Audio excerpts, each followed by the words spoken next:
Shalom à tous les enfants de Dieu partout dans le monde, ainsi que ceux qui seront amenés à pouvoir suivre cette vidéo de près comme de loin. Que le Seigneur de gloire, Jésus-Christ de Nazareth, vous soit favorable. Qu'il vous bénisse, qu'il vous garde dans ces temps difficiles et qu'il vous donne encore la force nécessaire afin que vous soyez toujours branchés, connectés à lui. Donc, c'est encore moi, votre bien-aimé, le frère Patrick, qui vient encore avec un thème que nous allons intituler « Comment aider un frère ou une sœur dans le besoin ?» Comment aider un frère ou une sœur dans le Seigneur Jésus-Christ, bien sûr, qui est dans le besoin. Donc, c'est ce sur quoi nous allons nous entretenir par la grâce de Dieu à ce jour. Et comme à la coutume, j'invite chacun d'entre vous à prendre vos Bibles afin qu'ensemble, nous puissions nous édifier. Parce que cette chaîne a pour but de pouvoir apporter toujours des édifications. Donc ici, vous ne verrez pas des niaiseries, en fait des bouffonneries, des propos insensés, ou bien des choses qui n'édifient en rien la foi chrétienne. Donc cette chaîne est 100% chrétienne. Donc elle a pour but l'édification.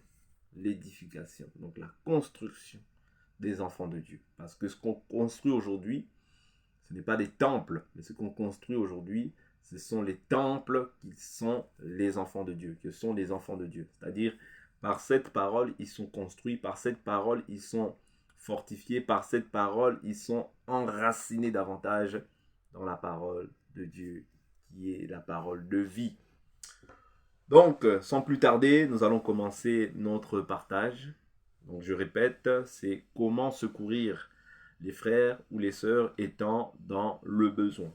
Comment secourir les frères ou les sœurs au sein d'une assemblée locale étant dans le besoin. C'est ce que nous allons étudier par la grâce du Seigneur à ce jour. Donc, allons rapidement dans le livre de Jacques chapitre 2. Jacques chapitre 2. Jacques au chapitre 2. Je prends le verset 14. Mes frères, à quoi bon dire qu'on a la foi si l'on n'a pas les œuvres?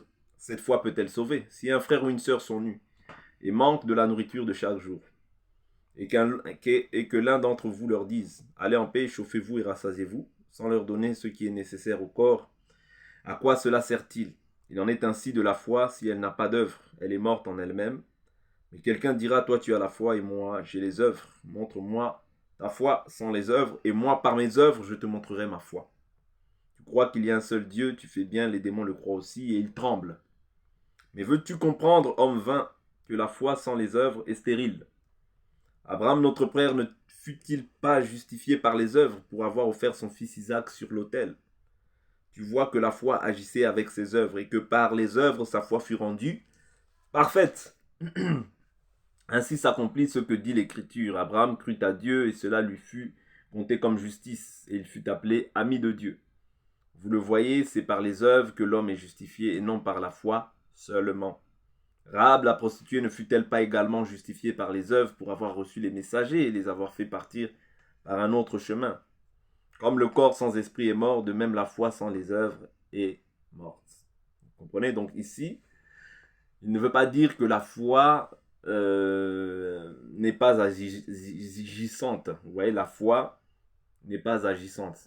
Ouais, mais la foi sans œuvre, c'est ça qui est une foi qui est morte. Ok? Donc ce n'est pas par les œuvres qu'on est justifié, mais c'est par la foi. Mais cette foi-là doit manifester des œuvres. Vous voyez, c'est ce qu'il est en train d'exprimer. C'est-à-dire qu'il n'annule pas la foi, ok? Mais il est en train de déclarer que la foi sans œuvre est une foi morte. Ouais. Quand je crois, je dois pouvoir être à même de manifester des œuvres qui attestent que j'ai cru. Ouais, quand je crois, je ne peux plus manifester, par exemple, l'impudicité. Quand je crois, je ne peux plus manifester le vol. Quand je crois, je ne peux plus me livrer au mensonge. Je ne peux plus me livrer à tout ce qui est contraire à la volonté de Dieu. Parce que sinon, ce sera une foi vaine. Ouais, ce sera une foi vaine. Une foi qui est basée sur le mensonge. Or, la Bible nous dit qu'il n'y a pas de mensonge dans la vérité. Donc, c'est très important de comprendre ces choses-là. Donc ici, la Bible nous parle de deux choses. Jacques chapitre 2, verset 15, la Bible nous dit la nourriture, le vêtement.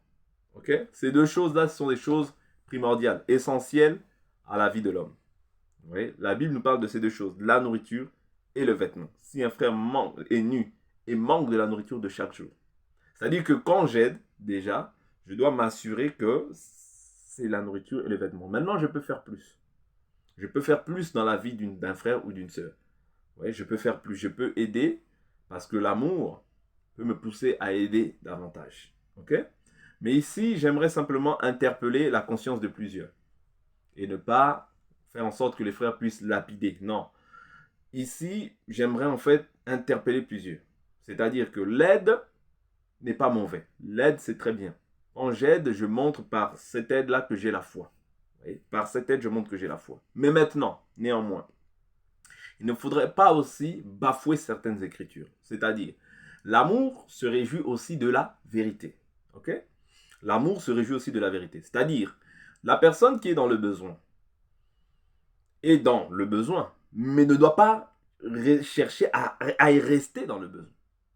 Parce que le besoin qu'elle manifeste aujourd'hui, si elle croit en Jésus comme nous, Dieu ouvrira des portes. Ouais, nous ne devons pas être censés oublier que Dieu et Yahvé, Jireh, il pourvoit.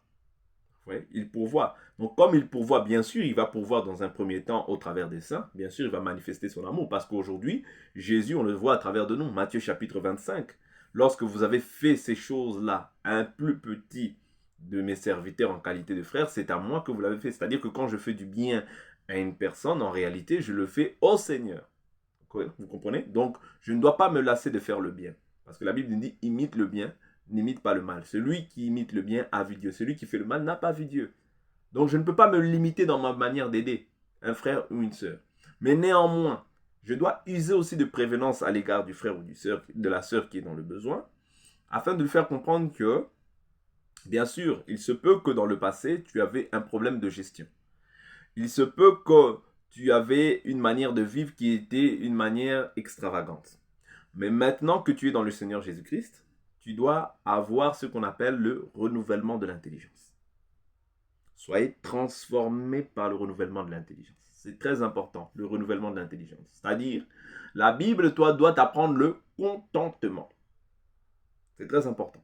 Et ça, il y en a qui ne l'ont pas encore saisi, étant même en Christ Jésus.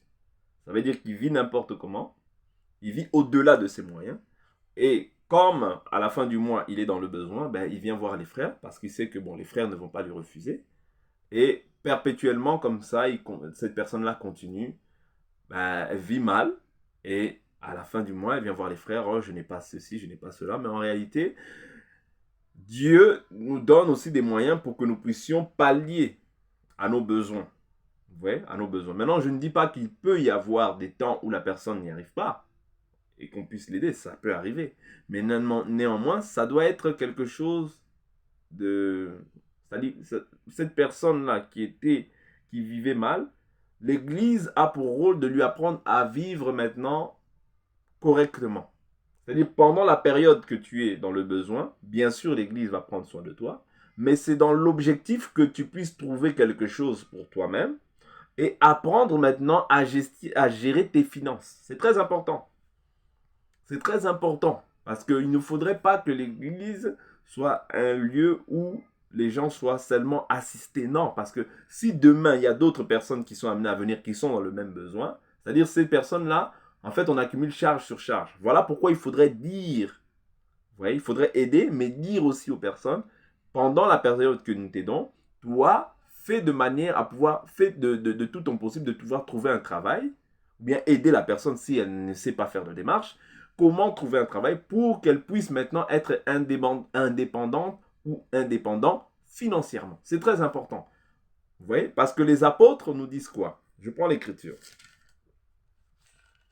Je vais dans le livre de 1 Thessaloniciens.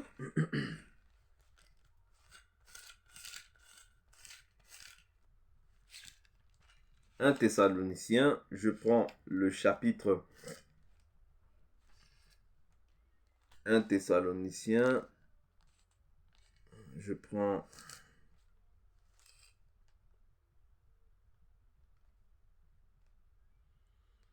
le chapitre 4. Je prends le chapitre 4 On prend le chapitre 4.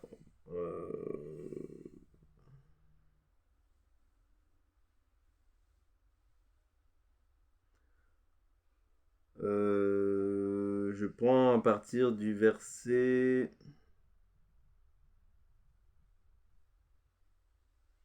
À partir du verset 9. Pour ce qui est de l'amour fraternel, vous n'avez pas besoin qu'on vous en écrive, car vous êtes vous-même instruits par Dieu en vue de l'amour réciproque.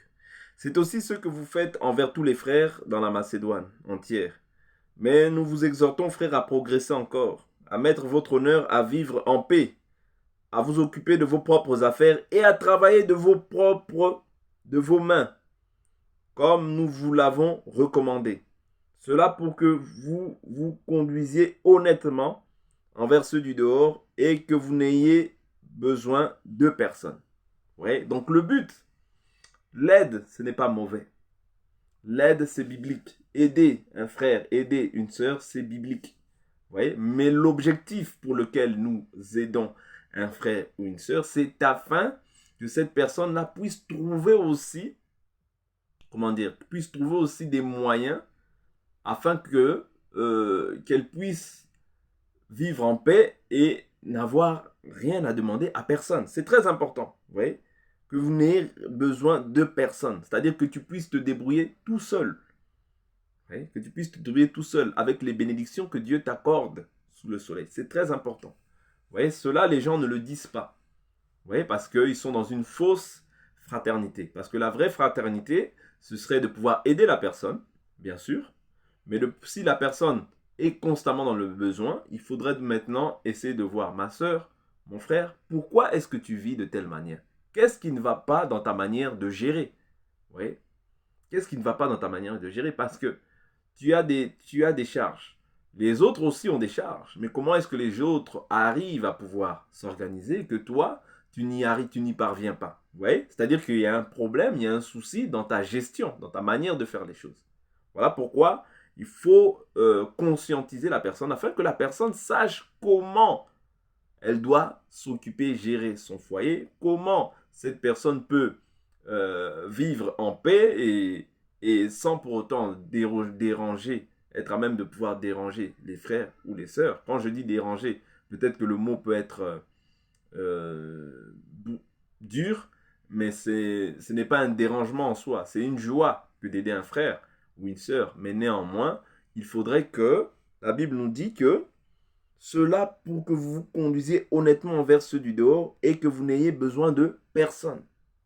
Vous voyez? C'est-à-dire que on doit enseigner aux gens à être indépendants financièrement. C'est très important.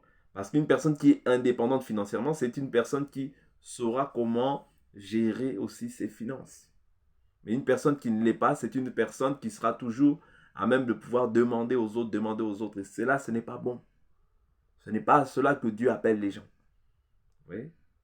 Voilà pourquoi, quand une personne a des difficultés, bien sûr, je l'aide, bien sûr, mais je dois aussi lui dire, ma soeur, nous t'aidons dans l'objectif ou bien dans le but, ou mon frère, je t'aide dans l'objectif ou dans le but que toi aussi, demain, tu puisses être à même de pouvoir trouver un travail et de pouvoir manquer de rien. Vous voyez, parce que ce que Dieu a fait à moi, il peut aussi, Dieu n'est pas limité pour le faire aussi dans ta vie à toi. Vous voyez, Dieu n'est pas dans les considérations des personnes, il va plus considérer une personne qu'une autre, non. Vous voyez, donc il faudrait comprendre ça aussi, c'est très important. Je prends encore une autre écriture qui va aussi nous aider. Euh, euh,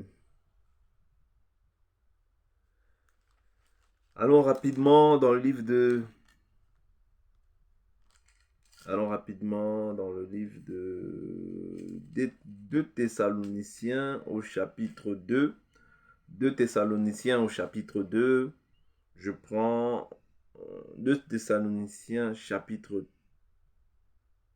3. Veuillez m'excuser. 3. Je prends le verset...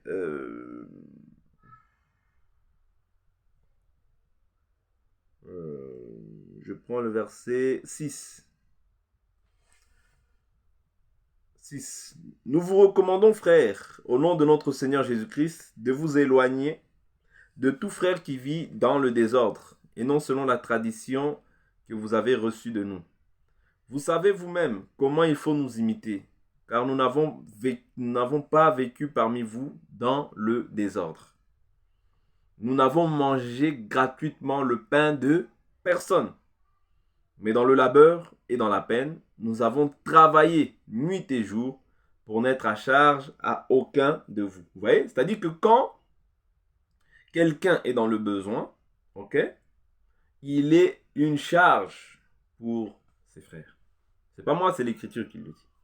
Ouais, il est une charge pour ses frères. Ok? Ce n'est pas que nous n'en ayons le droit, mais nous avons voulu vous donner en nous-mêmes un modèle à imiter. Car lorsque nous étions chez vous, nous vous recommandions ceci. Si quelqu'un ne veut pas travailler, qu'il ne mange pas non plus. Vous comprenez? C'est-à-dire que dans l'aide c'est une bonne chose. Mais l'aide doit être faite en sorte, l'aide, je dois aider, bien sûr, mais dans cette aide-là, je dois pouvoir dire aussi à la sœur ou au frère qui est dans le besoin, mon frère, ma sœur, nous t'aidons par amour, mais cette aide-là que nous manifestons, cet amour que nous manifestons envers toi, c'est aussi afin que toi-même, tu puisses aussi aller chercher, d'accord, du travail. Ouais, c'est-à-dire, ne t'attends pas à ce que chaque mois, l'Église puisse venir t'aider. Non, ce n'est pas bon. Ouais, c'est l'esprit de l'assistanat. Ce n'est pas l'esprit que les apôtres, ce n'est pas l'esprit ou bien la manière dont les apôtres ont posé l'enseignement. Non. La manière dont les apôtres ont posé les enseignements, c'est, oui, de s'aimer, par amour fraternel, de s'aimer, mais c'est dans l'objectif et dans le but que les personnes puissent eux aussi avoir de bons désirs. C'est-à-dire que même par la suite, ils puissent aller chercher du travail. Oui. Mais il y a beaucoup de gens aujourd'hui qui partent. Le simple fait qu'ils savent que je vais demander aux frères, les frères ne vont pas me refuser. La personne commence maintenant à exagérer de la bonté et de l'amour des frères. Non, ce n'est pas l'esprit dans lequel les apôtres ont marché. Ouais? C'est-à-dire, nous aussi, nous devons suivre les traces des apôtres. Si nous suivons les traces des apôtres, nous devons faire en sorte de dire aussi la vérité aux frères. Parce que la Bible appelle ça un désordre. La Bible appelle ça un désordre. Vous voyez? La Bible n'appelle pas ça l'ordre. La Bible appelle ça un désordre. Il dit, nous avons vécu, vous savez vous-même comment il faut nous imiter. Car nous n'avons pas vécu parmi vous dans le désordre. Vous voyez? Dans le désordre. Et maintenant, il mentionne les désordres. Nous n'avons mangé gratuitement le pain de personne. Vous voyez? Nous avons mangé gratuitement le pain de personne. Mais dans le labeur, dans la peine, nous avons travaillé nuit et jour pour n'être à charge à aucun de vous. Vous voyez? C'est-à-dire là, il mentionne maintenant les désordres. C'est-à-dire manger le pain gratuitement des gens, c'est aussi un désordre. Vous voyez? Mais dans le labeur, ils ont travaillé. Paul était fabricant de tentes. Je prends l'écriture. Vous voyez? Je vais prendre l'écriture. Je finis ça et je vais prendre l'écriture. Vous voyez? Donc il dit, ce n'est pas que nous n'en ayons le droit. C'est-à-dire c'était un droit pour eux. Parce que c'est leur salaire. C'est-à-dire ils ont travaillé, ils ont moissonné les biens spirituels. Ils peuvent aussi moissonner les moyens temporaires. Mais pour n'être à charge à personne et pour donner aussi un exemple à tous les frères qui étaient là. C'est-à-dire ils se sont eux-mêmes éprouvés à travailler de leurs propres mains pour être un modèle. Afin que les frères ne sautent pas sur l'occasion pour se dire, ah, eux déjà ils ne travaillent pas, donc nous aussi on peut ne pas travailler. Vous comprenez? Non, ça c'est mauvais. Il faudrait toujours apprendre aux gens les valeurs du travail. Vous voyez? Vous voyez? Parce que la Bible nous dit, un peu de dodo, la pauvreté te surprendra. Vous voyez? La pauvreté te surprendra. Voilà pourquoi l'église, ce n'est pas un lieu où il faut assister les gens. Bien sûr, on peut assister pendant un temps, mais néanmoins de conscientiser les gens par le renouvellement de l'intelligence. Si même cette personne dans le monde vivait mal, l'église doit lui apprendre comment vivre. C'est ça le rôle de l'église. Ce n'est pas l'assistanat et par ce moyen-là dire que ça c'est l'amour. Non, ça ce n'est pas l'amour. C'est plutôt assister les gens. L'assistanat n'a jamais rien produit sur la terre. On assiste les gens, oui, parce qu'il y a l'assistance aussi des saints, ça existe dans la Bible, ok? Mais l'assistance des saints, ce n'est pas en tout temps, non, ce n'est pas de manière permanente, non. On assiste les indigents, oui, bien sûr. On assiste ceux qui sont dans le besoin, oui, bien sûr. Mais c'est dans le but que Dieu puisse, dans l'objectif final, c'est que Dieu puisse ouvrir une porte à ces personnes-là qui sont dans le besoin afin qu'ils puissent se débrouiller eux-mêmes. C'est ça le but par excellence. En tout cas, moi, c'est comme ça que je comprends cette écriture. Vous voyez? Donc, je continue. L'écriture nous dit, car nous avions, verset 10 de 2 Thessaloniciens, chapitre 3. Car nous, lorsque nous étions chez vous, nous vous recommandions ceci. Si quelqu'un ne veut pas travailler, qu'il ne mange pas non plus. Or, nous apprenons que certains d'entre vous vivent dans le désordre au lieu d'agir, ils s'agitent. Nous invitons ces gens-là et nous les exhortons par le Seigneur Jésus-Christ à travailler paisiblement et à manger leur propre pain. Ouais, à manger leur propre pain. À travailler comment? Paisiblement et à manger leur propre pain. C'est-à-dire qu'aujourd'hui, les gens sous prétexte qu'ils servent, sous prétexte qu'ils sont dans le Seigneur Jésus-Christ, non, moi je suis à plein temps. Non, moi je ne travaille pas. Non, moi je... Non, frère. Va travailler. Va travailler. Va travailler. Le travail va te donner ta valeur. Va travailler. N'attends pas simplement au travers des frères. N'attends pas derrière les frères. Va travailler, frère. C'est très important. Va travailler, ma soeur. Ok? À manger, nous invitons ces gens-là et nous les exhortons par le Seigneur Jésus-Christ à travailler paisiblement et à manger leur propre pain. Pour vous, frères, ne vous lassez pas de faire le bien. Ok? Pour autant, est-ce qu'on doit se lasser de faire le bien? Non! On fait toujours le bien. On doit faire toujours le bien, mais nous devons aussi exhorter les frères à manger paisiblement leur propre pain. Si quelqu'un n'obéit pas à ce que nous disons dans cette lettre, prenez note de lui, n'ayez avec lui aucune relation afin qu'il en ait honte. Ne le considérez pas comme un ennemi, mais avertissez-le comme un frère. Vous voyez? C'est-à-dire que dans l'amour fraternel, je dois pouvoir avertir le frère et lui dire, mon frère, nous t'aidons depuis 1 an.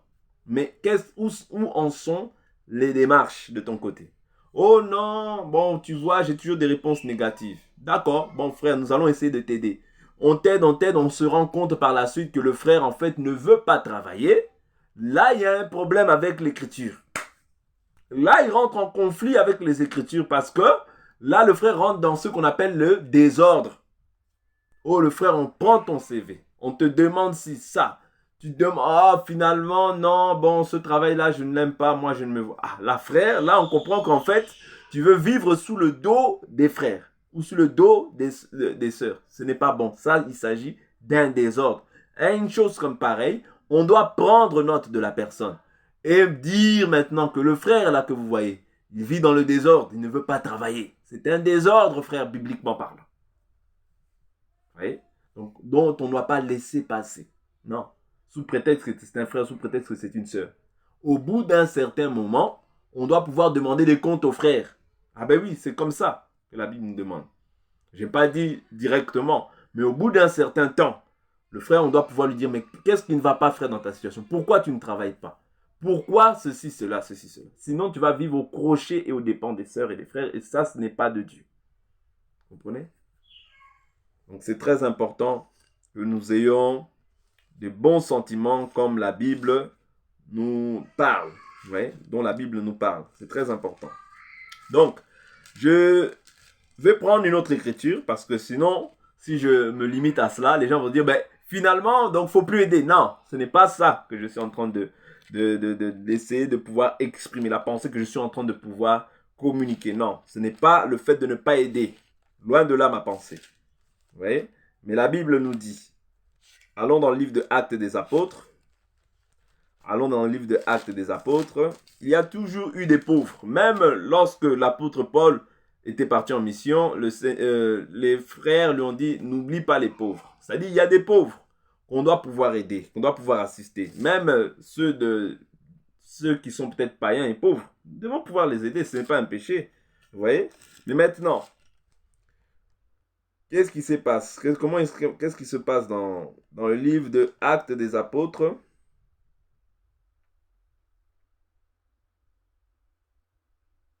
Dans le livre de Actes des Apôtres, je suis au chapitre 11, le verset 27. Actes des Apôtres, chapitre 11, je prends le verset 27. En ces jours-là, des prophètes descendirent de Jérusalem à Antioche. L'un d'eux, du nom d'Agabus, se leva et déclara par l'Esprit qu'il y aurait une grande famine sur la terre entière. Elle eut lieu en effet sous Claude. Oui, elle eut lieu en effet sous Claude. Les disciples décidèrent d'envoyer chacun selon ses moyens un secours aux frères qui habitaient la Judée. C'est ce qu'ils firent, ils l'envoyèrent aux anciens par les mains de Barnabas et de Saul. Vous voyez? C'est-à-dire qu'il y avait des saints qui étaient dans une contrée, vous voyez, la Judée notamment. Qu'est-ce qu'ils ont fait? L'assistance aux saints qui étaient dans le besoin par rapport à la famine qui allait frapper. Vous voyez? Par rapport à la famine qui allait frapper, l'assistance a été manifestée. Vous voyez? C'est-à-dire qu'on peut assister aussi des frères qui sont dans le besoin dans une contrée. S'il y a la famine, nous devons faire des collectes et pouvoir aider, vous voyez, les frères qui sont dans le besoin. Vous voyez? Assister les saints qui sont dans un besoin. Ça, c'est très important. Vous voyez? Donc, la fraternité ne peut pas se limiter simplement à la localité d'église dans laquelle nous sommes, mais elle peut aussi s'étendre dans les autres églises aussi qui prêchent, dans les autres églises de Christ. Vous voyez? Donc, elle peut aussi s'étendre, s'élargir. Et le bien, je dois le faire à tout le monde. Vous voyez? Je dois faire du bien à tout le monde. Non simplement aux saints, selon Galates chapitre 6, parce que la Bible nous dit, faites du bien à tout le monde, mais en particulier aux frères en la foi. Vous comprenez? Donc, quand je fais du bien, je peux le faire du bien à tout le monde, mais en particulier envers les frères à la foi. Pourquoi? Quand je fais du bien à un frère à la foi, je le fais à Jésus. Vous voyez? Matthieu chapitre 25. Okay? Dès lors vous avez fait une de ces plus petites choses, servir un verre d'eau à l'un de ses plus petits de ses disciples, en qualité, de mes serviteurs en qualité de disciples, c'est à moi que vous l'avez fait. Vous voyez? Donc quand je fais le bien, je le fais en réalité à Jésus. Vous comprenez? Or que je peux faire du bien à une personne de dehors, ce qui n'est pas mauvais, cette personne-là peut aller s'enivrer. Vous voyez? Donc c'est dans ce cadre-là que nous devons comprendre l'Écriture. Donc je fais du bien à tout le monde, mais néanmoins en particulier envers les frères en la foi. Vous voyez? Mais ici, c'était simplement pour mettre une balustrade pour que nous puissions comprendre que, oui, nous aidons les frères, vous voyez, quant à ce qui concerne la nourriture et le vêtement, mais je peux aider au-delà. Okay? Mais la Bible, lorsqu'elle nous parle de l'aide, généralement, c'est souvent en ce qui concerne la nourriture et le vêtement. Plus, je peux le faire aussi. Ce n'est pas mauvais. Vous voyez? Plus, je peux le faire. Mais si je dois me limiter là, je dois me limiter là. C'est-à-dire, la personne ne doit... Si elle manque de la nourriture et du vêtement, là, je suis dans l'obligation, en tant que frère, de pouvoir aider. Vous voyez? Mais plus aussi, s'il y a un besoin qui se manifeste, je peux aussi le faire. Ce n'est pas un péché. Parce que quand je prends 1 Timothée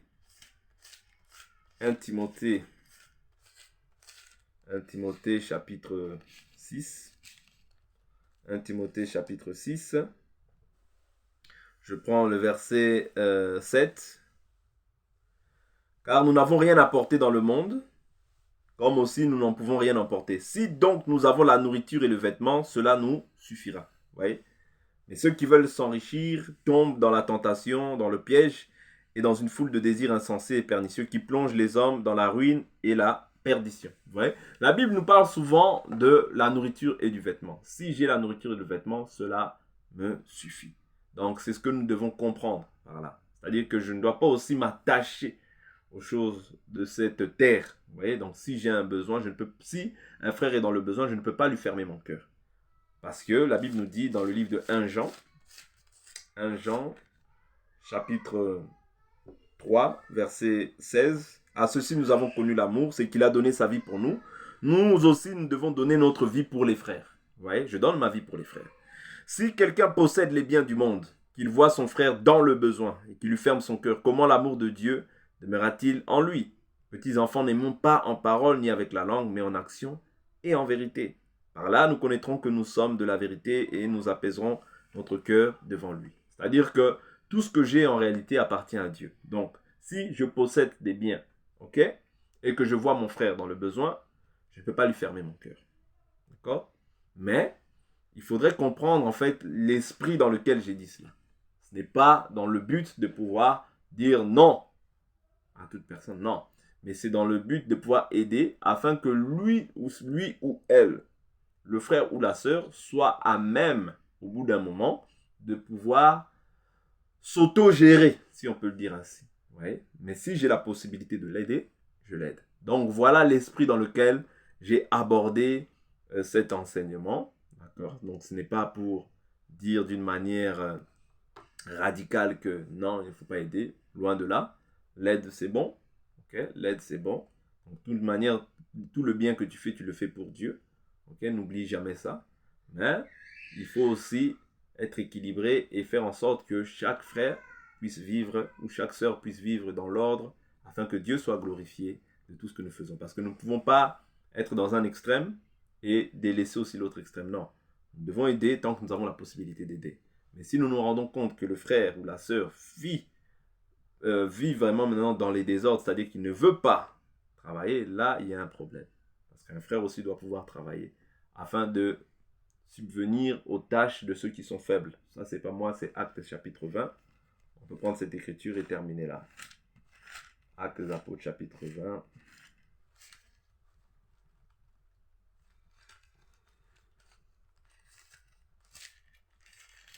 Actes des Apôtres chapitre 20, verset 33. L'écriture dit: je n'ai désiré ni l'argent, ni l'or, ni les vêtements de personne. Vous savez vous-même que ces mains ont pourvu à mes besoins et à ceux de mes compagnons.